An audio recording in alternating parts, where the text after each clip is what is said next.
यहाँ पर शेख अफजल मरवत साहब जो है वो इस वक्त लाइब्रेरी में हैं, किताबें ख़रीद रहे हैं। और आप देख सकते हैं कि इस वक्त पार्लियामेंट हाउस की लाइब्रेरी में मरवत साहब मौजूद हैं। ऐसा किताब तो दिखाएं कौन सी ले रहे हैं। मज़ाक वो सब मज़ाक पारे क्यों लिए है, कोई ख़ास वजह? ये असल में जो तंज़ मज़ा और शगुफ्ता तहरीरें होती है, काफ़ी अरसे से मुझे ये इनके पढ़ने से रग़बत है।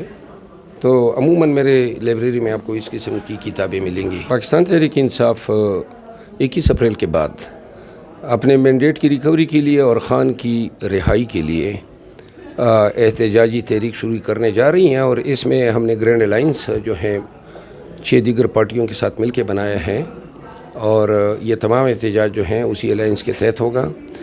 ये वो तमाम पार्टियां हैं जो ख़ुद मैंडेट की चोरी के विक्टिम्स हैं और एहतजाज किस तरह करना है, किन किन अज़ला या शहरों में करना है, वो तरीक़ाकार 2-3 दिन के अंदर हम आवाम के साथ शेयर करेंगे। मतलब पशीन जलसे में मौलाना फजलुर रहमान के ख़िलाफ़ नारे लगे, फिर तर्जुमान जमीयत उलमा इस्लाम की जानिब से आपके बारे में भी बयान जो है वो सामने आया। एक तरफ से मौलाना फजलुर रहमान को साथ मिलाने की बातें, जलसों में उनके ख़िलाफ़ बातें, फिर तर्जुमान का बयान, इन तमाम सूरत हाल को कैसे टैकल करेंगे आप?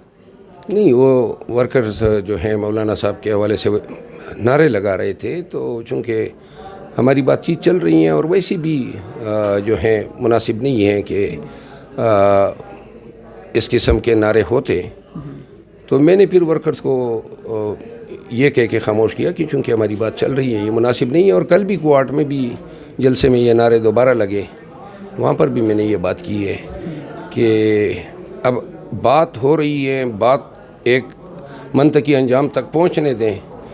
और चूँकि इसकी पीछे बैकग्राउंड ये है कि मौलाना साहब की पार्टी और पाकिस्तान तहरीक इंसाफ के माबेन कभी भी अच्छे तो बहुत दूर की बात है, नॉर्मल ताल्लुकात भी हमारे नहीं रहे हैं। हमेशा मुआंदाना मखासमत पर मबनी ताल्लुकात थे। मौलाना साहब, उनके पार्टी के वर्कर्स ख़ान साहब के लिए या PTI के लिए जो ज़ुबान इस्तेमाल करते थे, तो लिहाजा ये दहाइयों की जो धूल हैं ये इतनी जल्दी जो है साफ़ होने वाली नहीं है। लेकिन ये है कि अगर हम एक साथ चले जाएं, निकल सके, एहतजाज कर सकें, और बशर्ते के, मैं ताकीदन कह रहा हूँ, बशर्ते के अगर हम एक दूसरे पे एतमाद कर सके।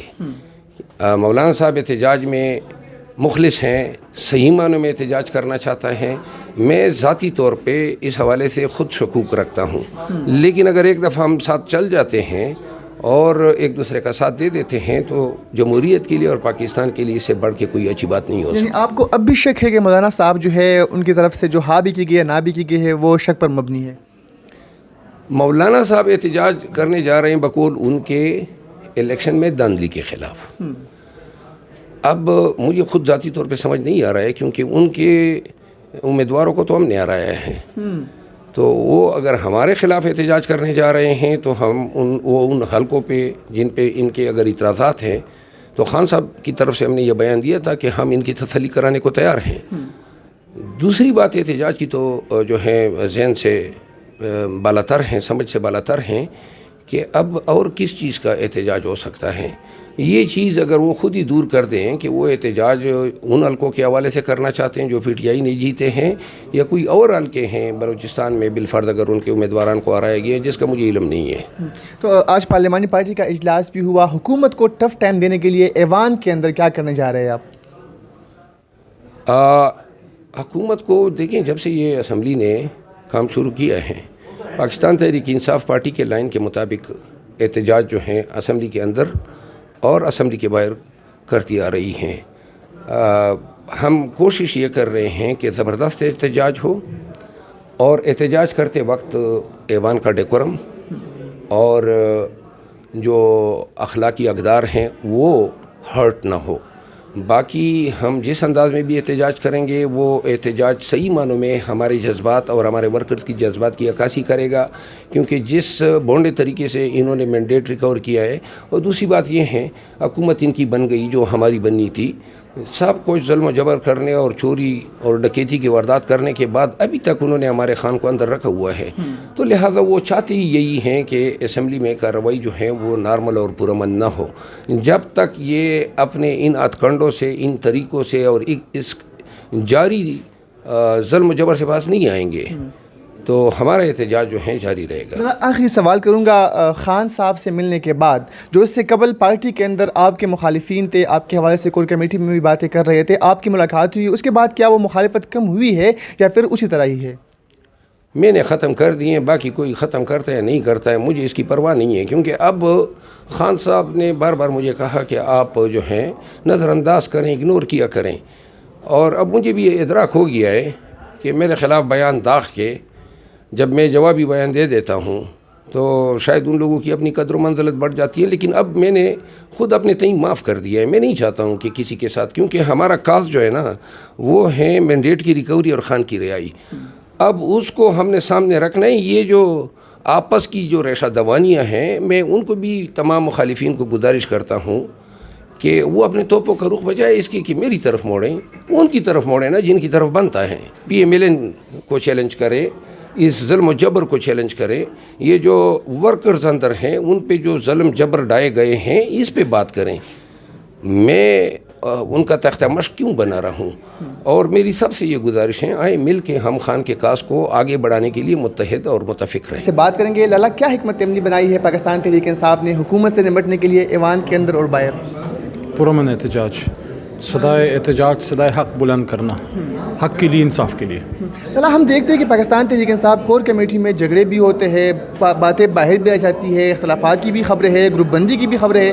خان صاحب کی گرفتاری کے بعد پارٹی کے اندر سے کچھ کیا ہو رہا ہے؟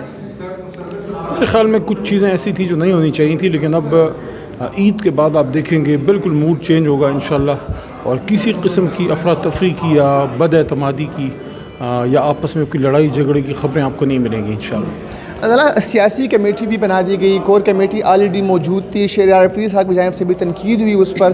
جب کور کمیٹی موجود تھی، سیاسی کمیٹی بنانے کے مقصد کیا تھا اور وجوہات کیا تھی اس کی؟ بعض اوقات آپ کو مختلف کمیٹیاں بنانی ہوتی ہیں کیونکہ کور کمیٹی میں ممبران بہت زیادہ ہیں، تو چھوٹی کمیٹی بنانی پڑتی ہے ڈے ٹو ڈے افیئرز کے لیے. بنیادی کمیٹی آج بھی کور کمیٹی ہے، لیکن جس طرح پریزن کمیٹی ہے، لیگل کمیٹی ہے، اسی طرح ایک پولیٹیکل کمیٹی بھی بنائی گئی ہے تاکہ ڈے ٹو ڈے افیئرز کو وہ بہتر مینیج کر سکیں. مولانا فضل الرحمان صاحب کو ساتھ ملا رہے ہیں احتجاجی مظاہروں میں؟ دعوت تو ہے، اگر وہ واقعی دل سے سمجھتے ہیں کہ دھاندلی ہوئی ہے تو پھر ہمارے ساتھ آئیں، لیکن وہ پھر سینٹ میں جا کے حکومت کو ووٹ دے دیتے ہیں، یہ مسئلہ خراب ہو جاتا ہے. لیکن پشین کے جلسے میں ان کے خلاف نعرے بازی بھی تو ہوئی ہے نا؟ نہیں، اس کو روکا گیا، اس کو روکا گیا. اس پر ترجمان جمعیت علماء اسلام کی جانب سے انتہائی سخت بیان آیا، شیخ عبد المربت صاحب کو بھی آڑے ہاتھوں لیا، تو پاکستان تحریک انصاف نے کوئی جواب دیا ان کو؟ نہیں، میں سمجھتا ہوں اس طرح کی نعرے بازیوں کی کوئی گنجائش نہیں ہے، بلکہ حال ہی میں جو انٹریکشن ہمارے اور ان کے بیچ میں ہوئی ہے اس میں دو فائدے بڑے ہوئے ہیں کہ ایک تو اس طرح کی نعرے بازیاں انشاءاللہ رک گئی ہیں، نہیں ہوں گی ابھی تحریک انصاف کی اسٹیج سے، اور دوسری طرف ان کی طرف سے بالآخر ہمیں مسلمان تسلیم کر لیا گیا، پہلے یہودی ایجنٹ کہتے تھے. بہت شکریہ. علی محمد خان صاحب ہمارے ساتھ موجود تھے، ان کا یہ کہنا تھا کہ مولانا فضل الرحمان صاحب کو بھی ساتھ ملا کر دھرنے و احتجاجی مظاہرے کریں گے، اور خاص بات ہی تھی کہ اب ان کی طرف سے بھی مسلمان تسلیم